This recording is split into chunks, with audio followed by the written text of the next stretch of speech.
The Little Wizard Stories of Oz. This was a short story collection compiled from, I believe, newspaper stories. But this little book is pretty good. It's six short stories. First one being The Cowardly Lion and the Hungry Tiger, Little Dorothy and Toto, Tick Tock and the Gnome King, Ozma and the Little Wizard, Jack Pumpkinhead and the Sawhorse, and The Scarecrow and the Tin Woodman. So if you did not see the other 15 books that I read previously, I did reviews for all of them, and they're in a folder on my channel for the Wizard of Oz collection.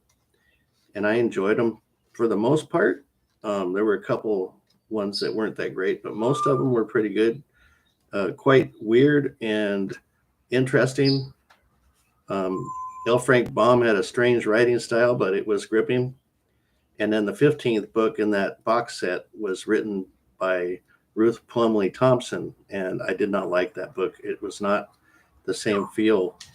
Even though I felt like technically she was a better writer, she didn't have that oddity about her that L. Frank Baum did. And it definitely is also in this Stories of Oz collection. And you can probably only find this on eBay. I got it for like $8, and it's well worth it. It's loaded with cool pictures. And before I go into that, I'll give you some background info. The Cowardly Lion, as you know him in the movie The Wizard of Oz, is not human. He's an actual lion throughout the Oz stories. And then Tick Tock is another robot. That's the third story, Tick Tock and the Gnome King. And I quite enjoyed Tick Tock in the third book, Ozma of Oz. And let's see, Jack Pumpkinhead is basically the predecessor to Jack Skellington. He looks a lot like him, and that was the inspiration for Jack Skellington. And of course, the Scarecrow, the Tin Woodman, is the Tin Man, as you know him in the movie. So he was referred to as the Tin Woodman in the stories because he started off human, and the witch put a hex on him and had him chop all his limbs off and his head one at a time, until finally he had to replace himself with metal parts that were, he had an assistant that helped him fix him up. So these stories are aside from that premise. I'm just letting you know about the deviations in characters from movie to the book series. But these are quite great, and it's really, if you count the 14 editions that L. Frank Baum wrote, this is really the last one. It's like the 15th. I'm not sure where it came out in the timeline, but if you bought the box set Oz collection, you should also get this because they have a great feel to them.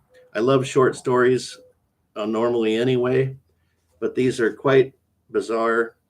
And the first one has to do in general with the Cowardly Lion, who's always kind of been restrained, comes to a point in his life, it's like a midlife crisis. And I thought it sounded a lot like L. Frank Baum was struggling with his own personal traits.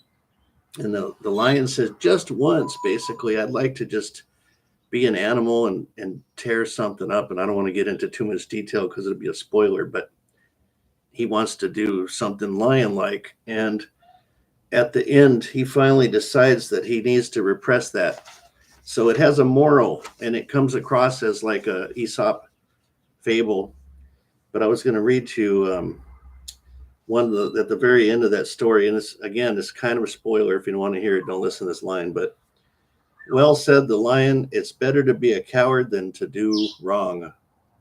And I thought that was pretty impressive because there's not many people that would like to be affiliated with being a coward or anything like that. And the issue was that he had an opportunity to eat a child, basically, and he withheld his urges. And then he also says, it's better to go hungry, seems to me, than to be cruel to a little child. I'm going to get into a little bit of politics here. Here we are in America, and we have all the resources that we could ever desire. And part of the groups that consider themselves to be Christians support an administration that just kicked out a kid that's dying of cancer in America. And I'll remind people that believe in the Bible and Christ that Jesus said, "Suffer the little children to come unto me." That's all you need to know.